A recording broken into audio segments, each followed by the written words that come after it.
Trump's coronavirus math problem. President Trump responded late Tuesday to the news that the United States had topped more 1 million confirmed cases of the coronavirus, roughly one-third of the reported global total to date. Trump's assertion came on the same day that U.S. deaths from the virus exceeded the 58,220 Americans killed during the Vietnam War. The toll from COVID-19, the disease caused by the coronavirus, continues to climb. As of Wednesday morning, at least 58,965 Americans had died of the infection. While the U.S. has indeed tested more people than any other country, 5.7 million tests have been administered in the nation since the start of the pandemic, there is ample reason to doubt the president's claim that the only reason America has more confirmed cases is that it has conducted more tests. When Trump says testing in the U.S. is so much better than any other country in the world, it's clear that he means the total number of tests performed. Measured per capita, however, the U.S. ranks 9th in the world for tests given per 1 million residents, according to data from Statista. The third largest country by population, the U.S. trails Portugal, Italy, Switzerland, Spain, Germany, Russia, Canada and Belgium in tests per capita. And while the U.S. has significantly ramped up testing since late March, when the number of cases climbed into the thousands, it is still nowhere close to the 5 million daily tests that health experts say are needed to safely reopen the country.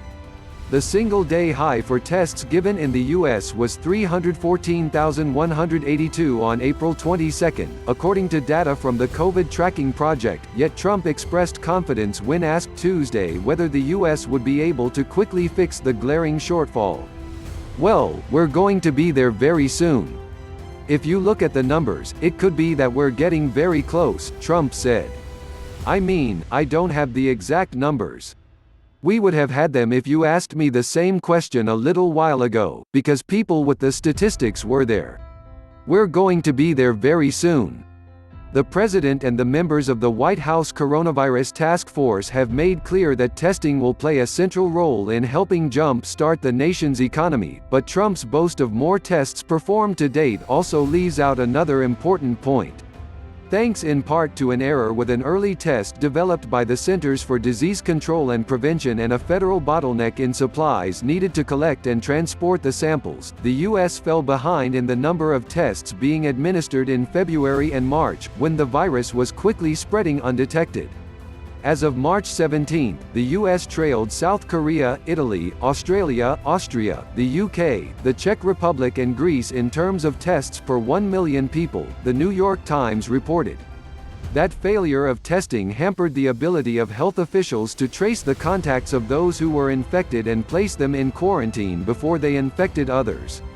Still, Trump is right that one shouldn't judge the more than 1 million coronavirus cases in the U.S., nor the nearly 59,000 deaths from COVID-19, without putting those numbers in context.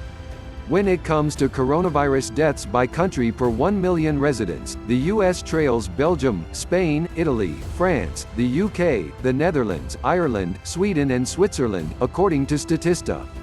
Death statistics from other countries may not be accurate, and in some instances, notably China, experts say there is good reason for doubt.